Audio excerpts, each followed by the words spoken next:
Graça e paz, queridos. Eu tentei cantar ali, aí depois eu desisti, porque já artrose no dedo, agora nas pernas, aí fica mais difícil fazer os movimentos todos. Mas é muito precioso ver como Deus está fazendo na vida das famílias, das crianças, esse desenvolvimento para que nós nos responsabilizemos, de fato, no ensino, no cuidado com as crianças. Nós estamos vivendo tempos bastante complicados. Eu vou pedir que nós leiamos em umas 3 ou 4 versões, 2 Timóteo, capítulo 3, nós vamos ler os versículos 6 a 9. Nós vamos ler primeiro na ARA, depois na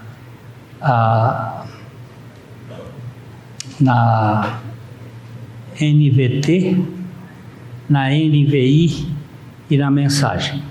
Vamos lá. Pois entre estes se encontram os que penetram sorrateiramente nas casas e conseguem cativar mulherzinhas sobrecarregadas de pecados e conduzidas de várias paixões, que aprendem sempre e jamais podem chegar ao conhecimento da verdade. Do mesmo modo que Janes e Jambres resistiram a Moisés, também estes resistem à verdade. São homens de todo corrompidos na mente, réprobos quanto à fé.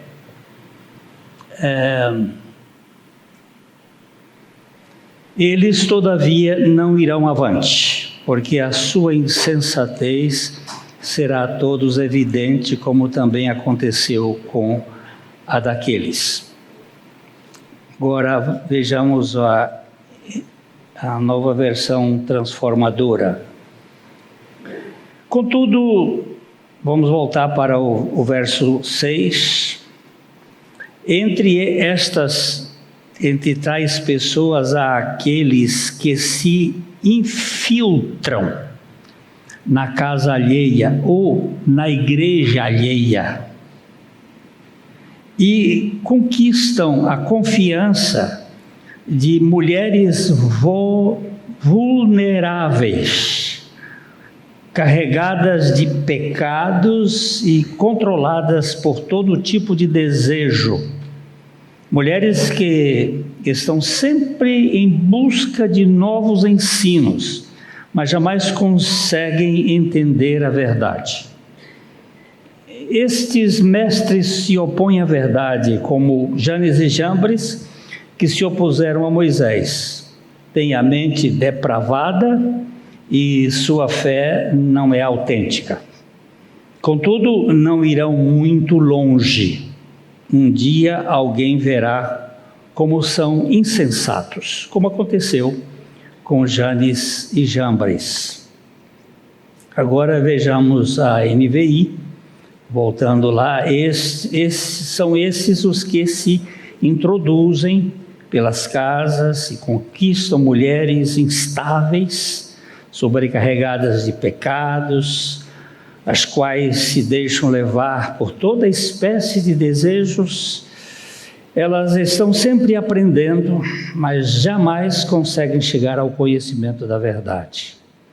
Como Janes e Jambres se opuseram a Moisés, esses também resistem à verdade.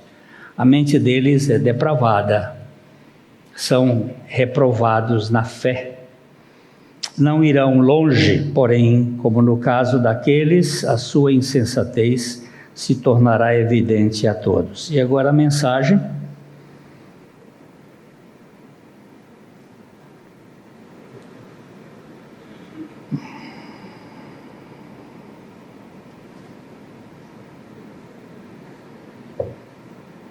Está tendo dificuldade, então deixa. Vamos deixar. Nosso Pai,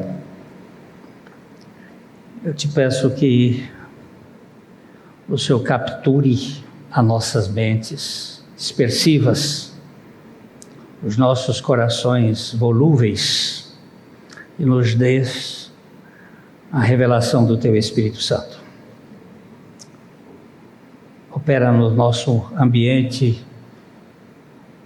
dessas forças malignas que tentam distrair e glorifica o Teu Filho, para que haja santificação, revelação, salvação e operação do Teu Espírito, em nome de Jesus. Amém.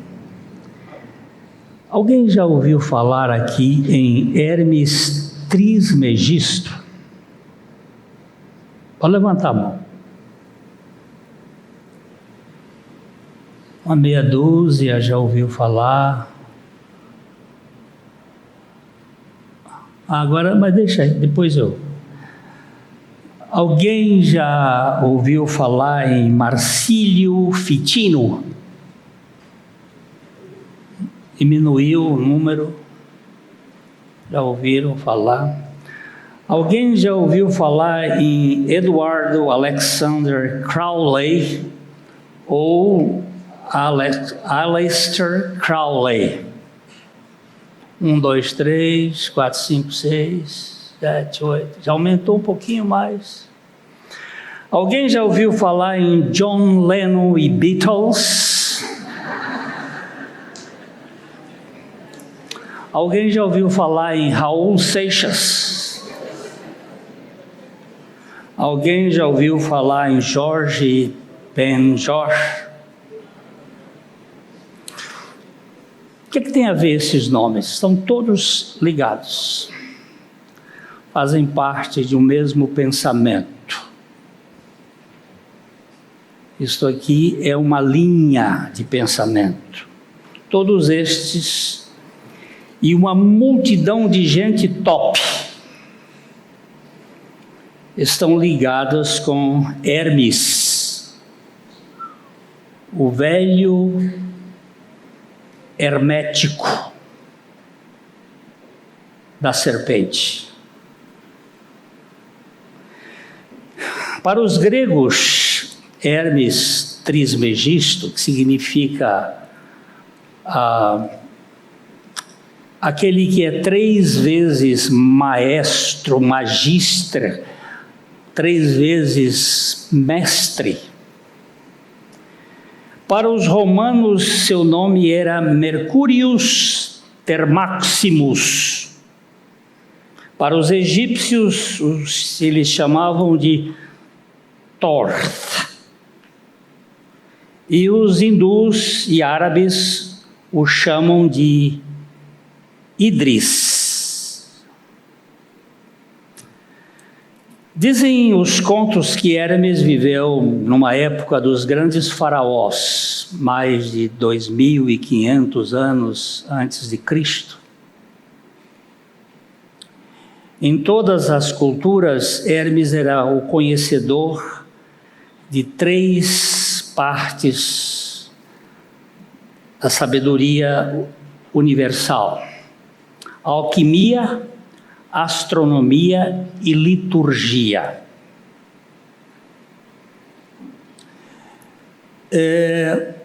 Dizem que era capaz de transformar a terra em rocha e metais. Ele tirava o espírito das plantas e sabia controlar a matéria, coisas que hoje nós fazemos com pouca facilidade pela química e através de processos da física, da fitoquímica. Hermes foi também um músico, e o tema da música do Jorge Ben-Jor, que muitos devem conhecer, pelo menos o Márcio deve conhecer a música de Jorge Ben-Jor, quando ele compôs alguns dos trechos dele diz assim: há 2000 anos antes de Cristo, ele chamou Faraó, chamou Hermes de Faraó. Ele não era Faraó, ele era um sábio. Quando você vai ao museu do Cairo, você vai encontrá-lo sentado com as pernas cruzadas. Ele era o sábio. Ele disse: o faraó Hermes Trismegisto escreveu o maravilhoso tratado hermético com uma ponta de diamante numa lâmina de esmeralda, que foi encontrada vários séculos depois pelos soldados de Alexandre o Grande, na famosa pirâmide de Gizé. Salve Hermes Trismegisto, que tem os 3 partes, a filosofia universal, a verdade, se é mentira, certo, muito verdadeiro, e da tábua de esmeralda.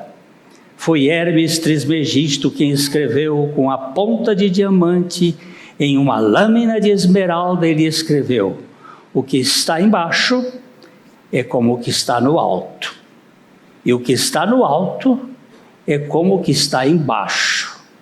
Ele escreveu: Hermes Trismegisto, Hermes Trismegisto, Hermes Trismegisto, a tábua de esmeralda. Foi Hermes Trismegisto quem escreveu com a ponta do diamante, com uma lâmina de esmeralda, ele escreveu: o que está embaixo é como o que está no alto. O que está no alto é como o que está embaixo. Hermes Trismegisto, Hermes Trismegisto, Hermes Trismegisto, Hermes Trismegisto.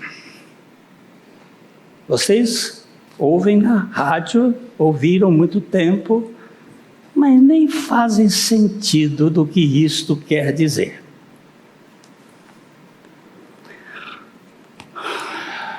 Hermes escreveu alguns livros. Os mais importantes são Corpus Hermeticum, Poimandres, a Tábua de Esmeralda e o Asclepios. O que tem a ver isto conosco? Vou tirar apenas só o Asclepios, era o antigo deus da medicina grega. Vê se vocês peguem um caduceu da medicina, porque nós vamos entrar aqui hoje um pouquinho nos 2 moços que aparecem aqui, chamados Janes e Jambres. Por que eles aparecem no texto bíblico? E quem são estes caras? E aqui nós precisamos ver, se você achar aí um caduceu, você coloca aqui, ele é tanto símbolo da medicina como da contabilidade. Se bem que o da contabilidade é só uma serpente e o da medicina são 2 serpentes. E eles estão ligados ao nosso texto hoje. Se acharam aí, caduceu,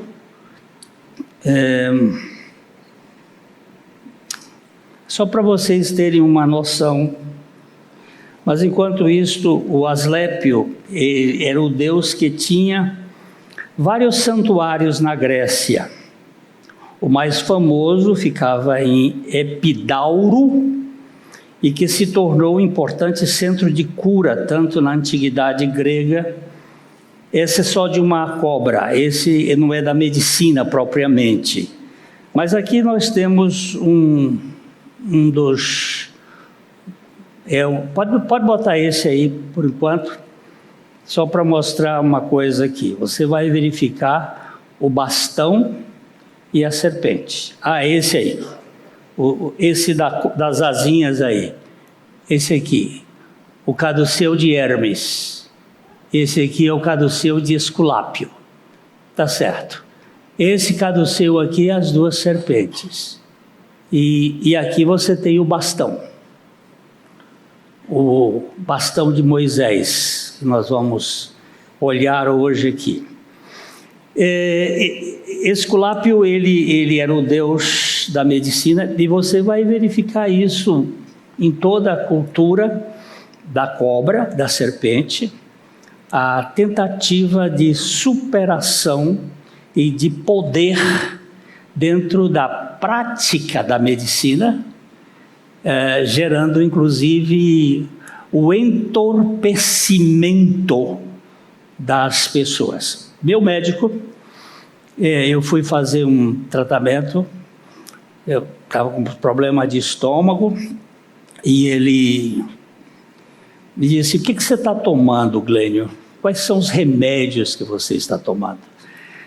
E eu comecei a citar, e ele foi anotando um por um.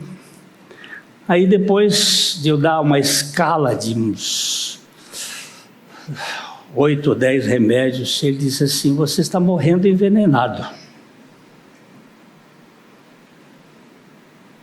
Aqui tem remédio que potencializa o outro e tem remédio que contraria o outro princípio. E aí ele foi cortando. Vamos tirar esse, tirar esse, tirar esse. Por quê? Eu ia no cardiologista, eu ia no médico de osso, eu ia no estômago, eu ia no outro, e cada um receitava um remédio. Isso chama-se iatrogenia. O adoecimento através da própria tratamento. É a quarta causa de morte nos Estados Unidos. Pessoas morrem envenenadas com farmácia. Farmakel no grego significa feitiçaria. Droga. Envenenamento. Que é o que está acontecendo no mundo atual, e a briga da ciência com os laboratórios. Essa é uma coisa de Hermes Trismegisto, que vem através da cultura da serpente, tomando conta do mundo. Ignorantes, a gente vai entrando nessa coisa toda. O Asclépio, na mitologia grega, era o herói semideus, pois ele era filho de Apolo, e com a mãe, sua mãe mortal, Coranes, da Tessália, e ele entrou numa guerra com Apolo, e aí tem uma coisa cheia de coisas, de complicações, mas a palavra que está ali na música diz assim: O quod est inferios, et sicut quod et superios. O detalhe, ele diz: o inferior é igual ao superior. O que ele está dizendo? Satanás é igual a Deus. E a verdade está num só ponto. A união será entre Satanás e Deus. E ele governará. Tem um cara chamado Albert Pike, um alto grau da maçonaria das trevas, porque existem duas maçonarias, da luz e das trevas, que ele diz assim: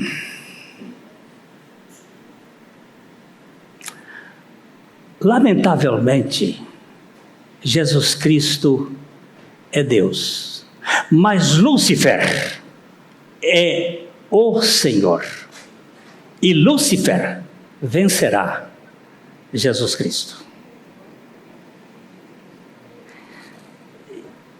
Ele é um dos pais dos esportes. Ele, com Alberto Mancini, gerou toda esta questão que hoje nós temos, que é o divertimento da humanidade através dos esportes, para tirar as pessoas da igreja.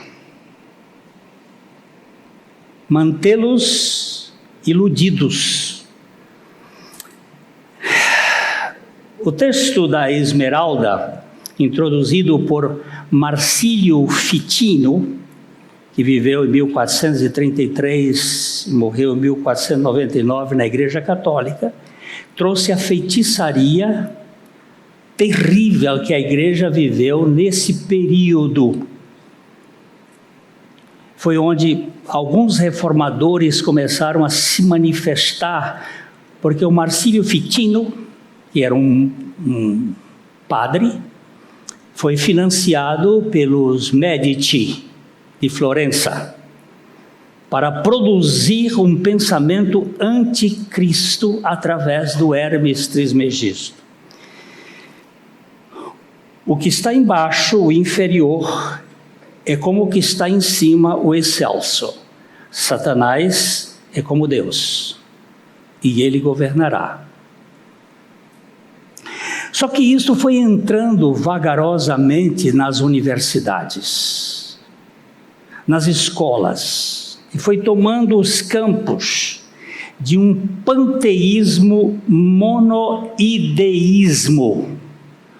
Tomam conta do psiquismo humano. Você vai encontrar o Jung, o grande psicanalista, buscando aqui a força para tentar tratar as pessoas com esta doutrina transcendente, mas imanente, onde os milagres aconteceriam pelo poder da mente caída, que são os poderes kundalínicos, que tem através dos chakras, os 7 pontos chakrais, que você vai verificar no filme He-Man, a utilização desses poderes com o castelo de Grayskull, que fez a cabeça de um grande número de jovens, crianças, onde havia ali um poder cósmico que vinha do castelo de Grayskull, e a espada kundalínica tirava na cabeça do gato que virava tigre e fazia com que o caveira fosse vencido. Caveira é Cristo. E você comeu isto gratuitamente, porque isso vem da filosofia de Madame Helena Blavatsky, através de Alice Baylor, através de Benjamin Creme, e que foi para as grandes empresas de cinema, e que você come nesse processo de imaginação da mente, esses filmes de Hermes Trismegisto. Agora, veja o texto. Vamos para... Eu gastei 21 minutos só para fazer um pouco do histórico. E o histórico é interessante porque a gente come gato por lebre, porque não sabe. E liga a rádio e pega tudo e vai enchendo a cabeça e vai se alimentando de esterco do inferno. E diz assim, que maravilha.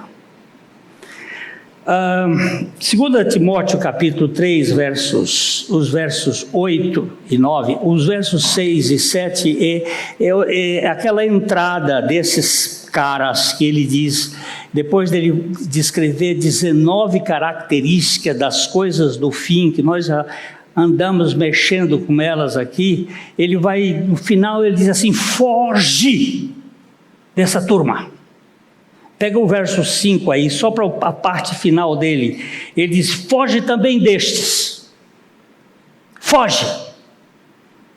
Mas nós estamos trazendo para dentro de casa.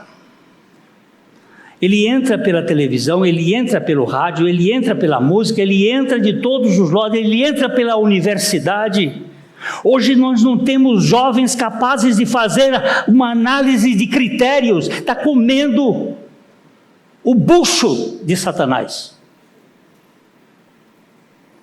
E tendo forma de piedade, negando-lhe o poder, foge dessa gente. Aí ele começa no verso 6 dizendo: pois entre estes, eles entram, como a serpente entrou no jardim procurando as mulheres, eles entraram procurando mulheres, mulherzinhas sobrecarregadas de pecados e que trabalham na base das suas paixões. E ele vai dizendo aí no verso 7, olha aqui, que aprendem sempre, mas jamais chegam ao conhecimento de Jesus, que é a verdade. Aí ele começa dizendo: e do modo como Janes e Jambres resistiram a Moisés, também estes resistem à verdade. Meus irmãos, vamos olhar Êxodo capítulo 7, os versos 8 a 13. Êxodo 7, 8 a 13. Falou o Senhor a Moisés e a Arão: quando o Faraó vos disser, fazei milagres, que vos acreditem, dirás a Arão: toma o teu bordão e lança diante de Faraó, e o bordão se tornará em serpente. Vocês já viram aqui que nós falamos daquele primeira vez, do primeiro milagre de Moisés, que foi este: o bordão virá serpente. O segundo era a mão enfiada no peito, que ela iria virar lepra, e ele tornava a enfiar e ela era curada. E o terceiro era a água se transformando em sangue. Mas o primeiro milagre, que é, a meu ver, fala da encarnação de Jesus Cristo neste mundo, o bordão, o cetro de Deus descendo à terra e tendo que assumir a cultura da serpente para poder esmagar a cabeça da serpente e poder voltar a ser o cetro poderoso de Deus. Ele aqui está bem claramente representado. Toma o teu bordão, lança-o diante de Faraó, e o bordão se tornará em serpente. Então Moisés e Arão se achegaram a Faraó e fizeram como o Senhor lhes ordenara, e lançou Arão o seu bordão diante de Faraó e diante dos seus oficiais, e ele se tornou em serpente.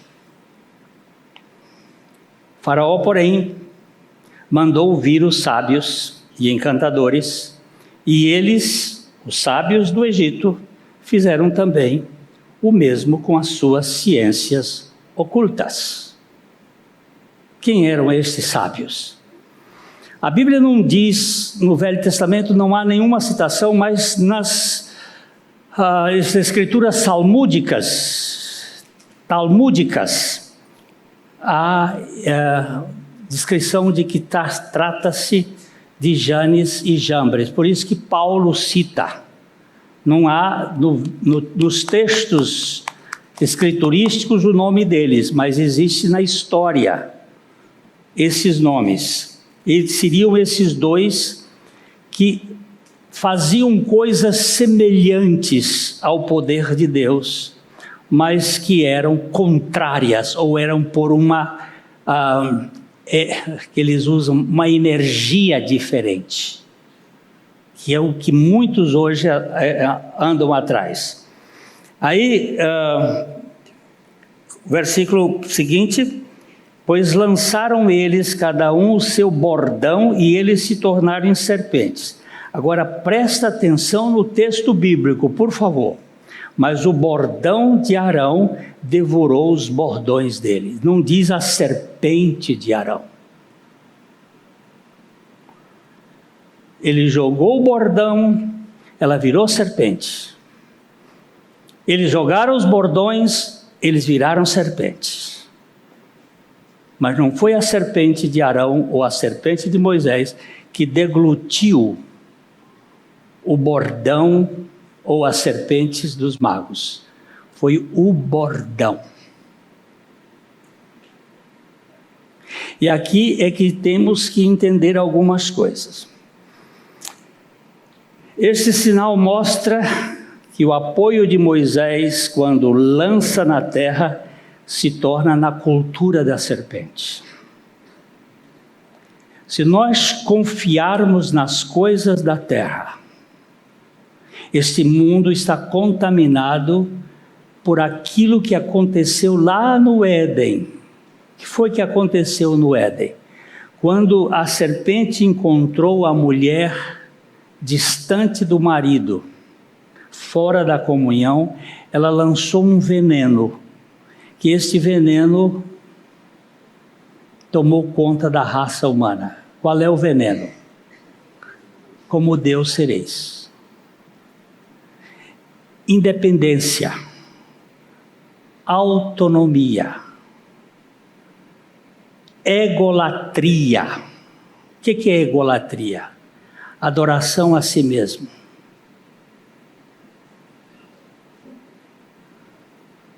Filautói, amantes de si mesmo, tomou conta de nós.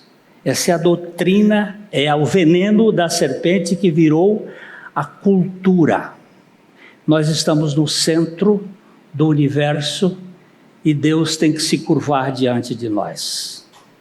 Deus tem que nos obedecer. Eu ordeno e Deus vai fazer acontecer.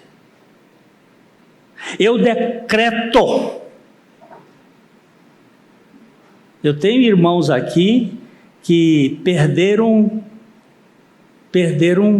carros, perderam casa, por causa de profetas exploradores dessa doutrina, dizendo: se você não der, você não será abençoado.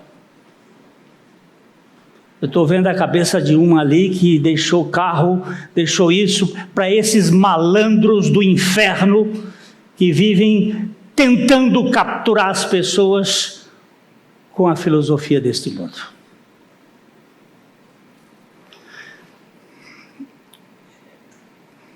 Quando Cristo se tornou no Jesus histórico, ele veio com a finalidade de esmagar a cabeça da serpente. Ele tinha que entrar na cultura da serpente. Ele tinha que se tornar como serpente, para poder matar essa cabeça. Eu não tenho dúvida de que o povo murmurante do deserto foi picado por aquelas cobras para mostrar o que era a natureza humana venenosa. Debaixo da nossa língua está o veneno da cobra.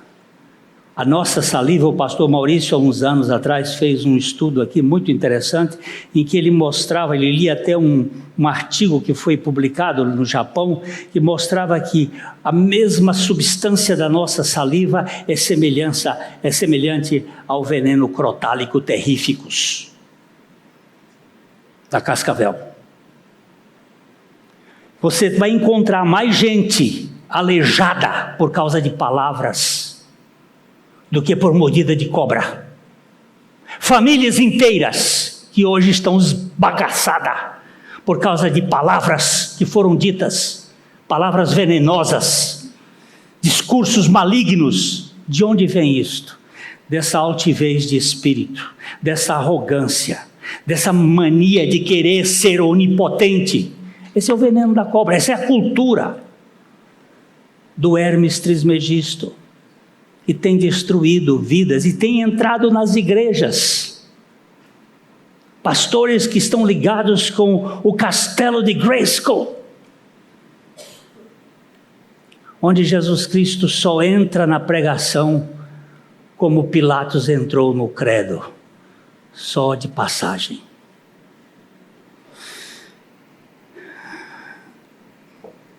Vamos aqui para o texto outra vez, 2 Timóteo 3:8. E do modo como Janes e Jambres, o que eles fizeram? resistiram a Moisés, também estes. Quem são estes?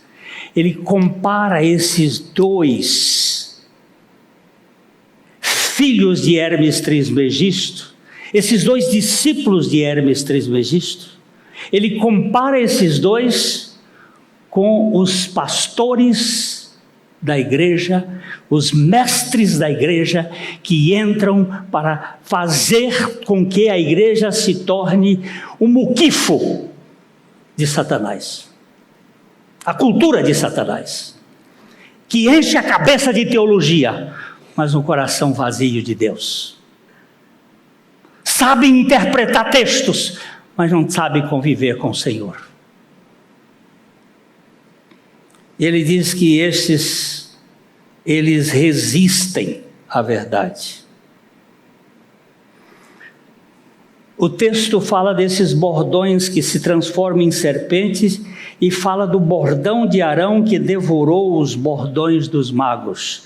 Só existe um poder para vencer esse inimigo. É o Salmo 110, versículo 2. Este texto é a mesma palavra que aparece no bordão. Ele diz o cetro do seu poder.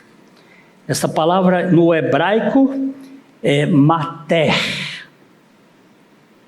Bordão ou cetro. A cobra se enrola no cetro, mas ela não tem poder, porque o cetro vai, ele diz aí, o texto é muito claro em dizer, olha só, o Senhor enviará de Sião o cetro do seu poder, dizendo, domina entre os teus inimigos. Ô povo de Deus, se vocês crescem, vocês iam irromper num aleluia mas fica aí com a cara olhando mais para Hermes Trismegisto do que para o poder da ressurreição. Que lamentável, que igreja pífia nós estamos vivendo, uma igreja que tem mais medo de Satanás do que o poder daquele que esmagou a cabeça da serpente na cruz. Eu tenho que fazer alguma coisa para vencer o diabo. Não tem que fazer nada. Ele já foi colocado à execração pública ali na cruz. Ele pisou a cabeça da serpente.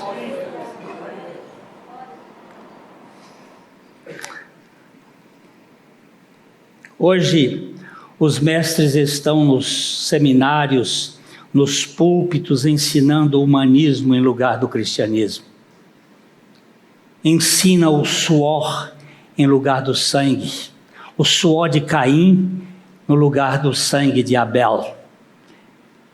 A força da alma, os poderes latentes da alma, livro maravilhoso do Watchman Nee.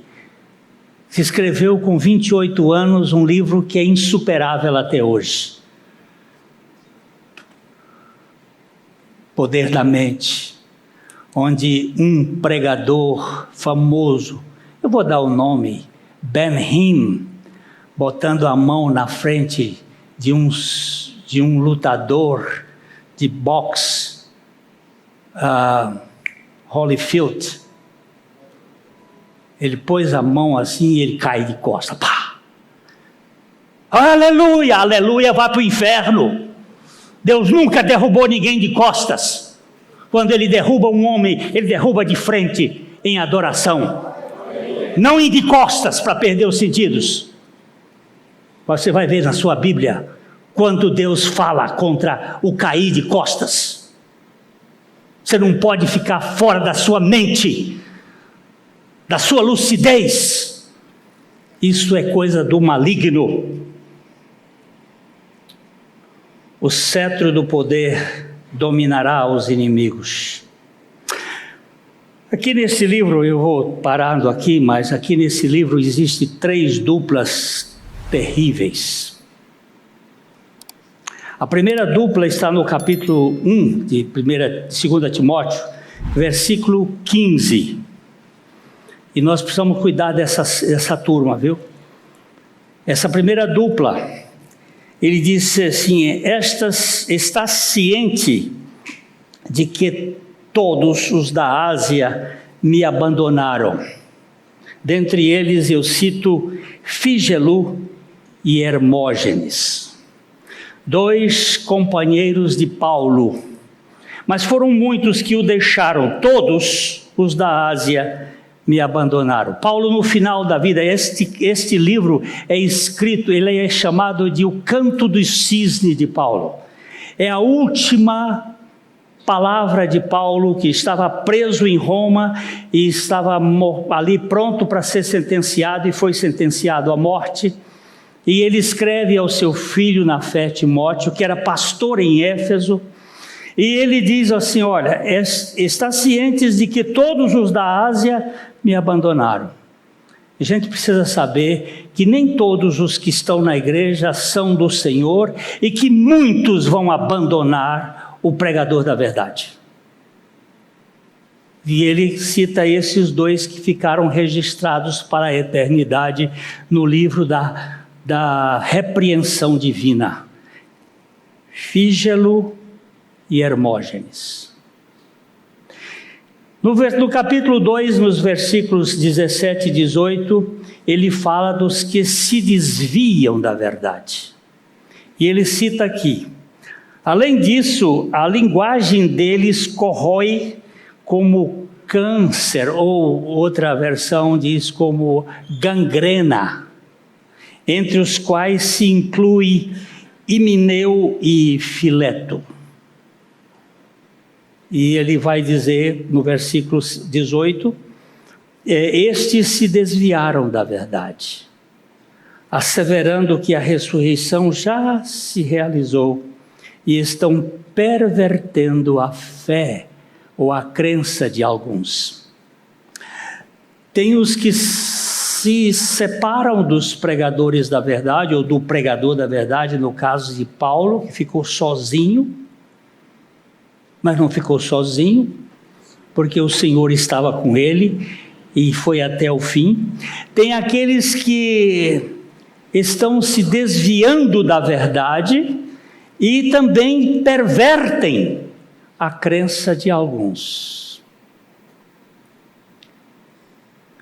Cuidado quando você estiver ouvindo o pregador, se ele não estiver radicalmente centralizado no Cordeiro, pode sair de perto, porque você está em perigo, você está em grande perigo.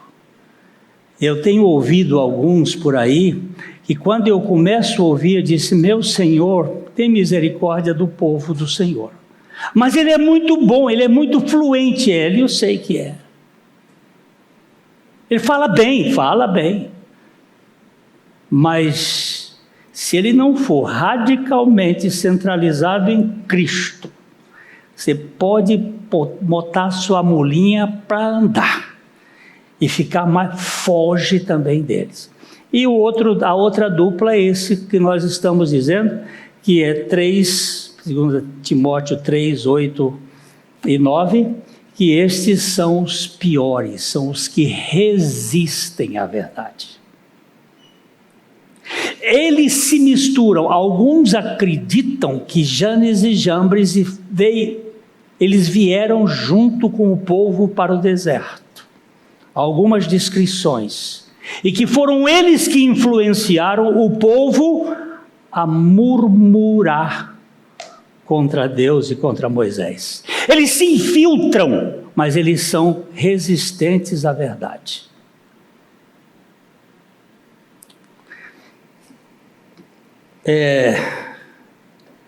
A conclusão que eu posso tirar aqui é que durante esses 2 últimos dias da história, esses quase 2000 anos, 2 últimos dias de 1000, né? Há muitos na igreja que abandonaram os pregadores da verdade e criaram seus próprios sistemas religiosos. Há muitos que desviaram muitos do caminho da verdade, gerando uma enxurrada de placas de igreja segundo as suas visões vesgas da verdade. E há muitos que continuam na igreja resistindo à verdade e criando um clima de rebeldia no seio do povo de Deus. Então, finalizando, Paulo vai dizer a Timóteo, para baixo, ele diz assim no versículo 10 do capítulo 3, os versículos 10 e 11, ele vai dizer assim: tu, porém, tens seguido de perto o meu ensino, o meu procedimento, o propósito, a fé, a longanimidade, o amor, a perseverança, as minhas perseguições e os meus sofrimentos, quais me aconteceram em Antioquia, Icônio e Listra, que várias perseguições tenho suportado, de todas, entretanto, me livrou o Senhor. Olha que palavra que ele vai dizer, depois de falar dessas duplas terríveis e dessa gente que quer desviar, ele diz, tu, porém. Essa expressão ele vai repetir daí para frente 4 vezes, tu, porém. Não se desvie disso, meu filho. Aí no versículo 14 e 15 do capítulo 3, ele vai dizer assim, tu, porém, permanece naquilo que aprendeste, e de que fosse instruído, sabendo de quem o aprendeste, e que desde a infância sabes as sagradas letras, que podem tornar-te sábio para a salvação pela fé em Cristo Jesus. Gente, os nossos filhos desde a infância, leia a Bíblia com eles, esteja orando por eles, pregue a palavra para eles, nesse meio de contexto de serpente, onde eles estão sendo invadidos todo o tempo. Ele diz, tu, porém, no capítulo 4, versículo 5 desta carta, já ele cita outra vez, tu, porém, sê sóbrio em todas as coisas, suporta as aflições, faze o trabalho de um evangelista e cumpre cabalmente o teu ministério. O que vamos fazer? Vamos ter cuidado de não comer em qualquer prato. Qual é o restaurante que você vai?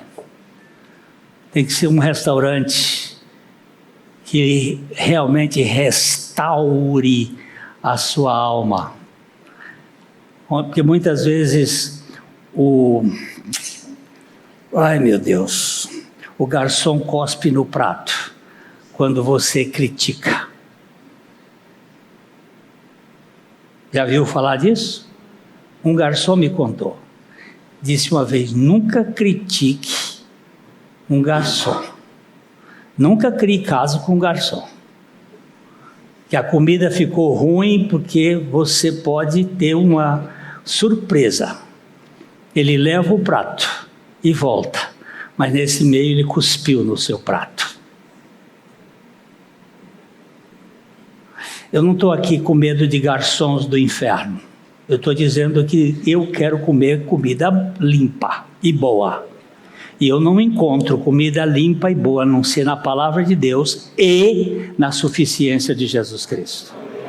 Por isso, eu quero dizer que Janes e Jambres ainda está vivo hoje, porque a teologia e o saber de Hermes Trismegisto tomou de conta das universidades, tomou de conta das igrejas, tomou de conta da maçonaria, das trevas, tomou de conta de todo o sistema mundial. E se vocês hoje olham o que está acontecendo no mundo, saiba que o de baixo é igual ao de cima, e que Satanás vai vencer Jesus Cristo dentro deste programa. Mas isto é mentira. Porque o Senhor em breve esmagará Satanás debaixo dos vossos pés. Povo de Deus, levante a cabeça. porque a redenção está muito próxima.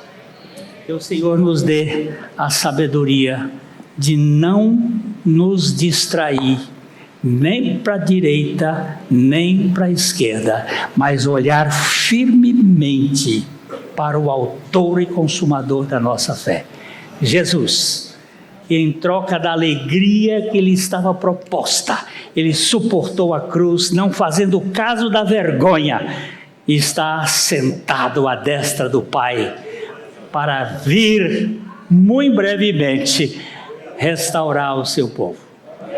Aleluia. Quem sabe? Eu acho que é, não sei, eu perdi o texto na cabeça, mas vamos ver se é Tiago 5:7. Dá uma olhada aqui no Tiago 5:7.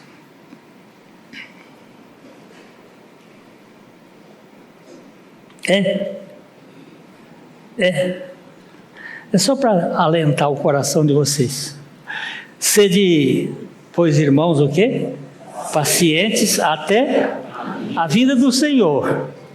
Eis que o lavrador aguarda com paciência o precioso fruto da terra, até receber as primeiras e as últimas chuvas.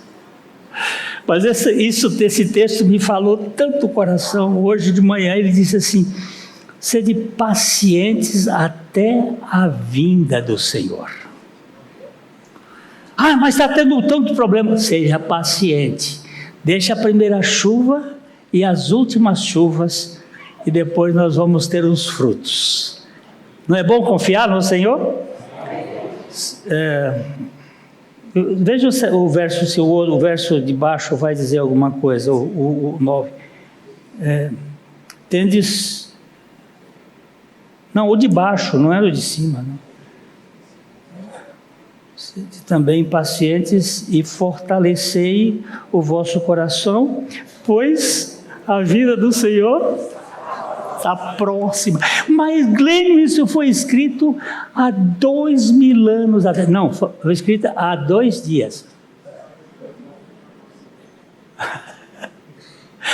Não tem 2 dias ainda que foi escrito. 2 dias vai completar no ano 30. Nós estamos no 27, faltam 7 para 2 dias dos últimos dias. Então vamos esperar o Senhor, e eu vou para lá. E você, vai ou não? Ontem nós estivemos no velório da irmã Irene Teixeira, mas aí depois eu fui à casa do Fernando à noite. Eu disse assim: mas como é bom sepultar crente. Coisa boa é sepultar crente, porque você sente saudade, porque faz parte. O filho disse assim: ó, eu sou filho dela há 61 anos, é minha mãe querida, mas a certeza que eu sei que ela está na casa de meu pai, isso me dá um alívio, me dá uma alegria. Agora, você fazer sepultamento de ímpio, coisa difícil. Você faz um malabarismo para dizer, melhor é a casa do luto do que a casa do banquete, que na casa do luto se vê o fim de todos os homens, e os vivos que tomem isso em consideração, e aí você tem que pregar o evangelho para aqueles que estão ali. Você precisa crer, porque se você não crer... Mas o que você vai fazer com aquele defunto? A decisão dele já foi tomada, ele era um ímpio. E eu quero deixar aqui esse negócio para você. Você já recebeu Jesus Cristo como o Senhor e Salvador da sua vida? Se você não recebeu, está na hora de você dizer: Senhor, eu não quero ser católico, nem protestante, nem evangélico. Eu quero ser uma nova criatura em Cristo Jesus. Me dá a revelação do que a morte de Jesus foi a minha morte, e que a vida de Jesus é a minha vida. Isso vai mudar completamente sua história. E eu sei que nós estávamos chegando aqui agora e tinha um irmão, e o Maurício brincou com ele. Ele disse assim: que bom ver vocês juntos. Eu disse: nós vamos estar na eternidade juntos. Aí o Maurício disse: E você vai estar lá comigo? Você já nasceu de novo? Ele disse, eu já. Eu digo, então somos os 3 que vamos estar lá. Então vocês podem ter certeza que todo aquele que nasceu de novo vai fazer parte da festa. Ok?